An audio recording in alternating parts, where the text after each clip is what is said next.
दोस्तों नमस्कार। उत्तर प्रदेश के मेरठ के सौरभ राजपूत हत्याकांड में आज एक बड़ा खुलासा हुआ है। जेल के अंदर उनकी हत्यारन पत्नी मुस्कान ने वो राज आज पुलिस को बताए हैं, जो राज या जिसके सवाल हम आप और हम सब कई दिनों से खोज रहे थे। खासतौर से तब से खोज रहे थे जब से इस पूरे केस का खुलासा हुआ है। तो आखिर जब आज मेरठ के जेल में जब पुलिस वालों ने मुस्कान से पूछा कि तुमने सौरभ को मारा तो मारा, उसके हाथ पैर क्यों काटे, सर क्यों काटा, उसके शरीर के 15 टुकड़े तुमने क्यों किए, मुस्कान ने जो कहा उसके बाद हर किसी का दिमाग हिल जाएगा। दूसरा खुलासा आज ये हुआ है कि साहिल को लेकर जिस तरह से कहा गया था कि साहिल तंत्र मंत्र करता था, न जाने क्या क्या करता था, कमरे में अलग अलग तरह की आकृतियां उसके देखने को मिली थी, तो उसके तंत्र मंत्र को लेकर भी खुलासा हुआ है। तीसरा खुलासा ये हुआ है कि साहिल शुक्ला की नानी जब कल जेल में मिलने उससे पहुंची थी, तो जेल के अंदर साहिल ने अपनी नानी के कान में कुछ कहा था। वो कान में क्या कुछ उसने कहा था, जिसके बाद उसके नानी इतना ज़्यादा बिफर गई कि उनकी नानी आग बबूला हो गई। चौथा कि साहिल शुक्ला का बाल जेल के अंदर कल ही काट दिया गया था, और बाल कटने के बाद वो कैसा लग रहा है ये भी तस्वीर उसकी निकल कर सामने आई, वो भी दिखाऊंगा। और इस पूरे मामले में न जाने कितने ऐसे अनगिनत खुलासे हुए हैं, जो अगर मैं आज इस वीडियो को आप पूरा देखिएगा तो इस केस को शायद आप और भी ज़्यादा अच्छे से समझेंगे, बारीकियों से समझेंगे, और इस केस में आगे क्या कुछ होगा वो भी समझेंगे। तो इन सभी बातों की चर्चा करेंगे दोस्तों। नमस्कार, वीडियो के अंत तक बने रहिएगा। मेरा नाम है देवनाथ पांडे और आप देख रहे हैं रोजाना की तरह BTF न्यूज। सबसे पहले दोस्तों बताते हैं कि मुस्कान ने आज जेल में जब ये पूछा गया कि सौरभ राजपूत की हत्या तुमने की तो की, उसके शरीर के इतने टुकड़े क्यों करवाए, तो जो जानकारी मुस्कान ने पुलिस को बताई वो सुनने के बाद हर किसी के होश फाख्ता हो गए। दरअसल देखिए, जिस तरह से इस पूरे सनसनीखेज का खुलासा लगातार हो रहा है, उसमें एक खुलासा मेरठ की पुलिस ने इस केस में और किया है, जिसके बारे में दरअसल हम सब ये सच जानना चाहते हैं, बहुत दिनों से जानते हैं कि सौरभ राजपूत की हत्या की पीछे की जो मेन वजह थी वो क्या थी। दरअसल इस पूरी कहानी में सौरभ को मौत के घाट उसकी पत्नी ने इसलिए उतारा क्योंकि वो अपने आरोपी प्रेमी साहिल शुक्ला के साथ नई जिंदगी की शुरुआत करने वाली थी, लेकिन सौरभ उसे तलाक देने को राजी नहीं था और उसके ज़िंदगी में बार बार सौरभ राजपूत दखल दे रहा था। मुस्कान ने पुलिस को ये भी बताया आज कि 2021 में उसके पति सौरभ राजपूत से उसका तलाक का केस चल रहा था और ये सब कुछ मुकदमा शुरू ही हुआ था। इस दौरान उसके ज़िंदगी में साहिल शुक्ला की एंट्री हुई। साहिल उसे बहुत अच्छा लगता था, साहिल शुक्ला के अंदर अपना भविष्य वो देखती थी। मुस्कान के मुताबिक तलाक की प्रक्रिया शुरू हुई, उसके बाद उसने साहिल के साथ पूरी ज़िंदगी जीने का मन बना लिया, लेकिन सौरभ इस रिश्ते में अड़ंगा बन रहा था, रोड़ा बन रहा था। और इतना ही नहीं, सौरभ ने इन सब के निगरानी के लिए अपने एक खास दोस्त का इंतज़ाम कर रखा था और सौरभ का एक खास दोस्त इस पूरे मामले की निगरानी भी कर रहा था। यानी कि मुस्कान कहाँ जाती है, किससे मिलती है, किन होटलों में जाती है, किसके साथ भागती है, सब कुछ सौरभ राजपूत के पास ये जानकारी पहुंच रही थी। ये सब जब मुस्कान को मालूम चला तो मुस्कान का गुस्सा 7वें आसमान पर पहुंच गया और मुस्कान ने खुलासा किया, जिस दिन हत्या मैंने की थी यानी 3 मार्च 2025 की रात को सौरभ के साथ इसी बात को लेकर उसकी तीखी बहस भी हुई थी और सौरभ की निगरानी जो लड़का कर रहा था, उसकी जिद कि वो निगरानी करवाएगा, चाहे जो कर लो निगरानी करवाएगा, तुम उसकी पत्नी हो। यानी वो कह रहा था कि तुम मेरी पत्नी हो, मैं तुम्हें नहीं छोड़ सकता, निगरानी मैं करवाऊंगा। और इन बातों से इतना ज़्यादा वो परेशान हो गई कि वो पहले से ही ये सब दिमाग में उसका चल रहा था, लेकिन उस दिन जब फाइनल उस सौरभ ने कह दिया कि मैं निगरानी करवाऊंगा, तो रोड़ा बन चुका था और उसे हटाने की पूरी कोशिश की। और देखिए, मीडिया रिपोर्टों में भी पुलिस के हवाले से कहा गया है कि मुस्कान और साहिल ने सौरभ को उसके बाद पहले नशीली दवाएं दी, फिर वो बेहोश हुआ। इसके बाद दोनों ने चाकू से सौरभ के ऊपर कई वार किए। अब देखिए, पुलिस ने साहिल शुक्ला और मुस्कान दोनों से पूछा कि भाई आप लोगों ने तो उसे मार दिया, लेकिन मारने के बाद उसके हाथ पैर क्यों काटे। इसके बाद मुस्कान और साहिल शुक्ला ने जो कहा वही मेन बयान देखा जा रहा है। साहिल शुक्ला ने दरअसल कहा कि हम उसका एक एक उंगली काटना चाहते थे, एक एक बॉडी का पार्ट काटना चाहते थे, ताकि अगर उंगलियां कट जाएंगी तो आधार वगैरह में जो पहचान पत्र होता है, पहचान होता है, तो उसका फिंगरप्रिंट मैच नहीं करेगा। जब उंगलियां ही नहीं रहेंगी तो फिंगर वहाँ पर कैसे वो रीड करेगा। तो ये सबसे पहला रीज़न था। दूसरा रीज़न ये था कि सर भी हम काट देंगे। जब सर काट देंगे तो सर से किसी की पहचान नहीं हो पाएगी। और ये सब कुछ दरअसल वो अपने घर लेकर गया था।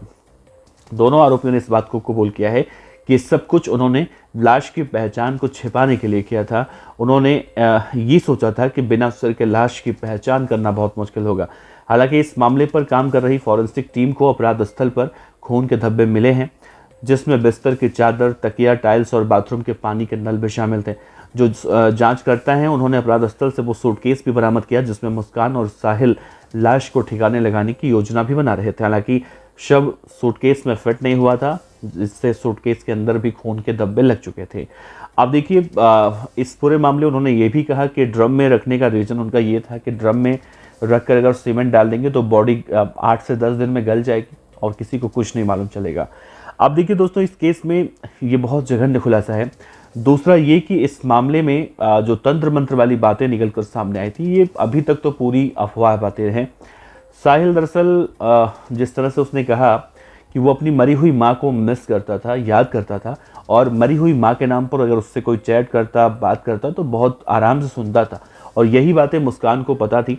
तो साहिल दरअसल सर धड़ से अलग कर चुका था, उंगलियां काट चुका था, हाथ काट चुका था।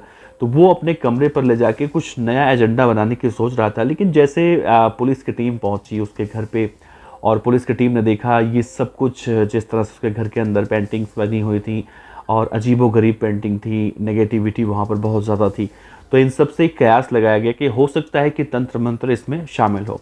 तो फिलहाल तंत्र मंत्र की बातें जो है अभी कोरी अफवाह निकल कर सामने आ रही हैं। तंत्र मंत्र की बातें पूरी तरह से अभी गलत हैं। सिर्फ और सिर्फ सिर ले जाने का मकसद जो था, उंगलियां ले जाने का जो मकसद था, या फिर सौरभ राजपूत के बॉडी के पार्ट को काटने का जो मकसद था, वो यही था कि किसी तरह से लाश की पहचान ना हो पाए।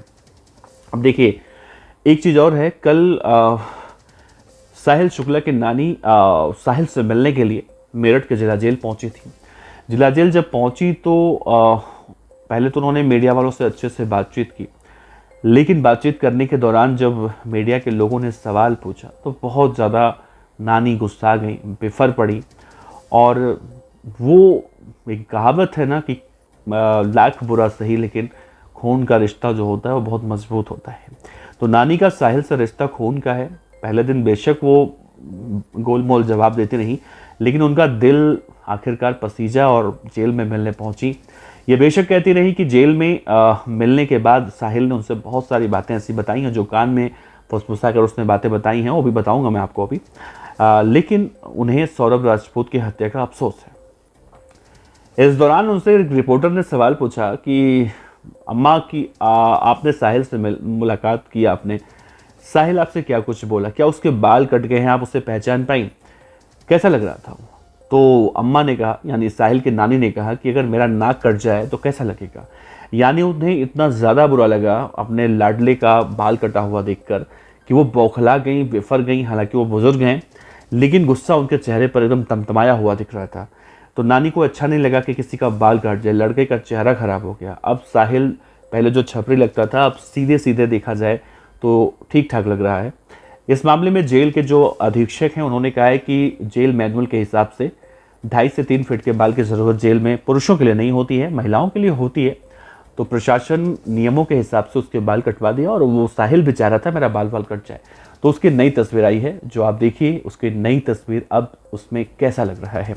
और इस पूरे मामले में जब साहिल शुक्ला के नानी से पूछा गया कि साहिल और उनकी मुलाकात जब हुई तो साहिल ने उनसे क्या कुछ कहा, कान में कौन सी बातें कही जो आप नहीं बता रही हैं, तो उसकी नानी ने सिर्फ और सिर्फ इतना ही कहा कि देखिए, मीडिया में जो बातें आ रही हैं वो तिल का ताड़ बन रही हैं, 3 का 13 उसमें लगाया जा रहा है और उस बातों को बहुत लंबा चौड़ा किया जा रहा है। मतलब उसे फैलाया जा रहा है, गलत तरीके से प्रसारित किया जा रहा है, जो नहीं होना चाहिए। अब देखिए, नानी का पोता है, नानी का नाती है, तो शायद हमें और आपको लगेगा कि वो अपने उस अपराधी पोते या नाती को बचाने की कोशिश कर रही हैं। लेकिन जब इसको गौर किया जाए, जो किसी को भी अगर पाला हो तो दर्द तो कहीं ना कहीं होता है, लेकिन जो मारा गया वो भी तो किसी का बेटा था, उसमें भी नानी को सोचना चाहिए। खैर, नानी अब पूरी तरह से मीडिया वालों से नाराज़ हैं, गुस्से में हैं। इतना उन्होंने ज़रूर कहा है कि साहिल ने जो उनके कान में बातें बताई, उसमें उसने यही कहा, नानी तो चिंता मत कर और आगे जो कुछ भी होगा मैं देख लूँगा, देखा जाएगा। अब तो मैंने गलती कर दी है, मुस्कान ने मुझे पूरी तरह से फंसा दिया है, मैं उसके जाल में फंसना नहीं चाहता था, लेकिन क्या करूँ नानी, फंसता चला गया, वो नशा ही कुछ और था। तो देखिए नानी ने भी ये बातें कही कि नशा 2 चीज़ों का उसको था। एक तो पहले जो भांग धतूरे का नशा करता था, औरत का नशा भी उसने कर लिया, जो बहुत ही ज़्यादा खतरनाक नशा कहा जाता है। तो कान में उसने एक बातें और बताई, उसने कहा कि नानी, जो बाहर खबरें चल रही हैं मेरे बारे में, तंत्र मंत्र से लेकर तमाम तरह की बातें, इन बातों में कोई सच्चाई नहीं है। मेरे साथ जो हुआ, मैं जो बताना चाह रहा हूँ, मेरी बातों को ना तो कोई बाहर बात कर रहा है, ना ही कोई आगे फैला रहा है।